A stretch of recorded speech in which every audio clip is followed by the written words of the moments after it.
श्रोता प्रेमियों, मैं राम सागर शास्त्री आप लोगों के समक्ष एक प्रसंग रखने जा रहा हूं, जटायु और संपाति की कथा। देखिए, जटायु और संपाति दोनों सगे भाई थे। ये गरुड़ के भाई अरुण के पुत्र थे। दोनों दंडकारण्य की एक गुफा में अलग अलग रहते थे। जटायु तो परम भक्त था, लेकिन संपाति अनाचारी था। कि था गीध जटायु परम भक्त, संपाति अत्याचारी था। यह कंद मूल फल खाता था, लेकिन वो मांसाहारी था। जटायु तो कंद मूल फल खाने वाला था, परंतु संपाति मांसाहारी था। उसने दंडकारण्य की गुफा में सैकड़ों मनुष्यों को पकड़ पकड़ कर लंबी भीड़ जमा कर रखी थी। कि दंडकारण्य के अंदर ही उसने एक गुफा बनाई थी। अपने पंजों से पकड़ पकड़ लोगों की भीड़ लगाई थी।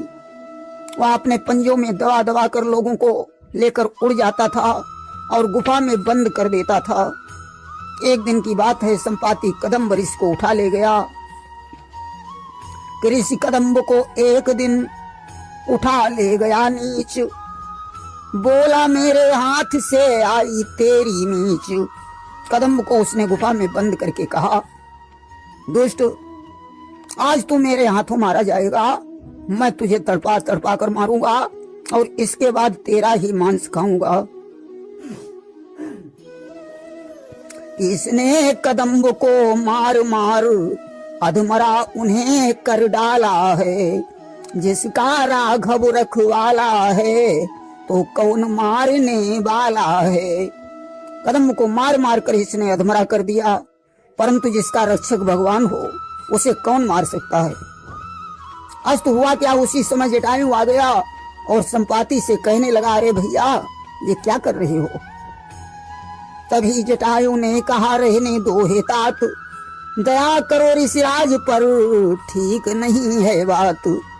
ऋषियों को मारना ठीक बात नहीं है। हे भैया, इन्हें छोड़ दो। संपाति जटायु की बात पर क्रोधित हो गया।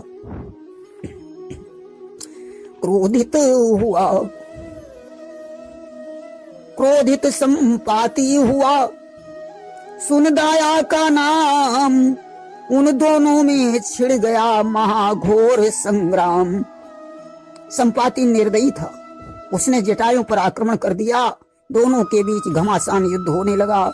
अब जटायु ने कहा, ठहरो भैया, ऐसा करो, ये मल्ल युद्ध बंद कर दो। ऊंची उड़ान का युद्ध होगा, जो सूर्य को छू लेगा उसी की विजय होगी। कि बोला, जो सूरज छू लेगा वो ही विजयी कहलाएगा। जो हार गया इस दंगल में, वो शासन नहीं चलाएगा।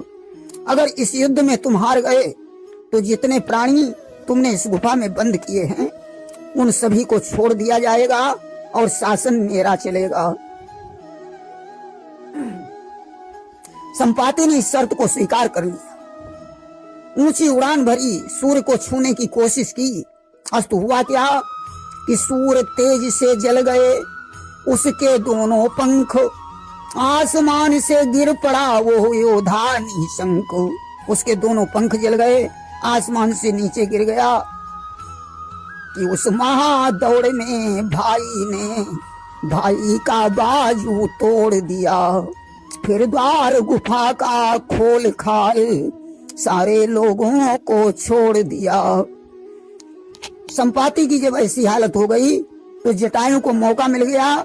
उसने गुफा का द्वार खोल दिया और जितने लोग थे सभी को उसने आजाद कर दिया। ऋषि कदम्ब ने जटायु को आशीर्वाद दिया। अब संपाति के पास चंद्रमा मुनि पहुंचे।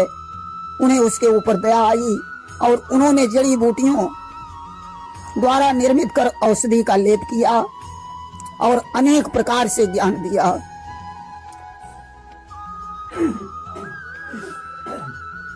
चंद्रमा मुनि ने कहा कि त्रेता में ब्रह्म मनुष्य का शरीर धारण करेगा जिनकी पत्नी का हरण रावण करेगा, सीता की खोज के समय तुम्हारी भेंट हनुमान से होगी, उनको तुम सीता जी को दिखा देना तो तुम्हारे पंख फिर से जम जाएंगे। संपाति त्रेता का इंतजार करने लगा। देखिए, एक बार जटायु ने महाराज दशरथ के प्राणों की रक्षा की थी कि संभर नाम वीर बलबंका, जाहिन काल बली के शंका। एक बार संबरासुर ने देवराज इंद्र पर चढ़ाई कर दी, तेहि सुरपति पर कीन चढ़ाई, अमित काल लहू भई लड़ाई। देवताओं के साथ घमासान युद्ध हुआ। संबरासुर बहुत बलवान था। अस्तु देवराज इंद्र दशरथ से सहायता मांगने आए। तब सुरपति दशरथ पहियाए, अब करी विनती यह वचन सुनाए। इंद्र ने दशरथ को प्रणाम किया और कहा कि मोर सहाय भूप अब कीजय, और निश्चर जीति सुयस जग लीजय। हे महाराज दशरथ, मेरी सहायता करो, निश्चर पर विजय प्राप्त कर अपने यश को बढ़ाओ।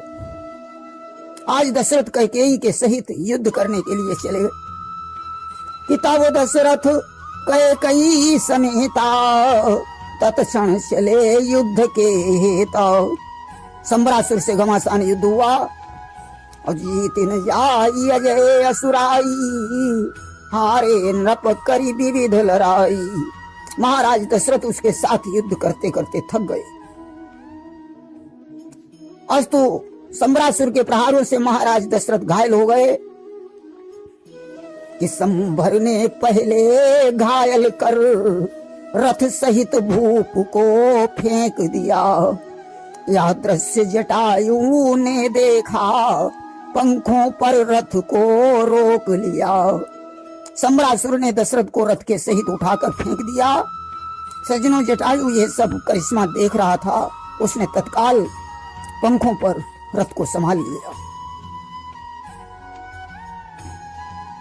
कि यदि आज जटायु नहीं होता तो फिर अनर्थ ही हो जाता। कैकेयी के ही साथ साथ दशरथ का जीवन खो जाता। अगर आज जटायु नहीं होता तो महाराज दशरथ का जीवन कैकेयी के सहित समाप्त हो जाता। दशरथ ने जटायु से कहा, तुमने मेरे ऊपर बहुत बड़ा उपकार किया है कि तुमने जो जान बचाई है, उपकार तुम्हारा भी होगा। मेरा जो पहला सुत होगा वह पुत्र तुम्हारा ही होगा। दशरथ ने कहा, जटायु मैं तुम्हें वचन देता हूँ, मेरा जो पहला पुत्र होगा वो तुम्हारा पुत्र होगा। इसीलिए तो जब विश्वामित्र ने दशरथ से राम लक्ष्मण को मांगा तो दशरथ ने कहा था कि सब सुत मोहि प्राण की नाई, पर राम देत नहीं बनहि गुसाई। यद्यपि सभी पुत्र मुझे प्राणों से प्यारे हैं, परंतु राम को देते हुए नहीं बनता। कि देखिए, जिस समय सीता का हरण करके रावण जा रहा था, जटायु ने उसके साथ युद्ध किया। अंत में रावण ने तलवार निकालकर उसके पंख काट डाले और सीता जी को लेकर चला गया। राम जब सीता को खोजते खोजते जटायु के पास पहुंचे तो जटायु ने सारी कहानी बताई और शरीर को छोड़ दिया। तो आज राम ने पुत्र का फर्ज निभाया, उसकी अंतिम क्रिया की अपने हाथों से। कि बस यही सोच कर राघव ने उसकी आखिरी क्रिया की थी। जो गति मुनियों को दुर्लभ है वह गति जटायु को दी थी। जो गति मुनियों के लिए दुर्लभ है वो गति भगवान ने जटायु को प्रदान की। और इधर देखिए, सीता की खोज में आज सभी बंदर उसी कंदरा के पास पहुंचे जहां संपाति कंदरा में पड़ा हुआ था। काफी दिनों का भूखा था। उसने बंदरों को देखा और बोला कि कबहू न मिल भरी उदर यहारा, आवाज दीन विधिए कहीं बारा। भरपेट भोजन कभी नहीं मिला, आज तो विधाता ने एक साथ इतना भोजन भेज दिया। आज उसकी बात सुनकर सभी बंदर भयभीत हो गए।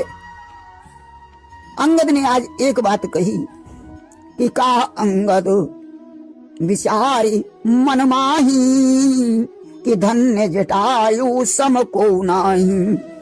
अंगद ने कहा कि जटायु के समान कोई नहीं हो सकता है जिसने राम के कार्य में अपने प्राणों को दे दिया। संपाति सुनकर दुखी हो गया। उसने कहा जटायु मेरा ही भाई था, मुझे समुद्र के तट पर ले चलो, मैं उसे तिलांजलि दूंगा। तिलांजलि देने के बाद उसने लंका दिखाई और बताया कि ये देखो, मैं देखो अशोक वन में सीता जी बैठी हुई है, मैं गीध हूं, गीध की नजर लंबी होती है, तुम नहीं देख सकते हो। जो 100 योजन समुद्र को लांघेगा वही सीता की खबर ला सकता है। ऐसा कहकर संपाति चला गया। हनुमान के दर्शन से उसके नए पंख जम गए। चंद्रमा मुनि का वचन सत्य हो गया। प्रेम से बोलिए वृंदावन बिहारी लाल की जय।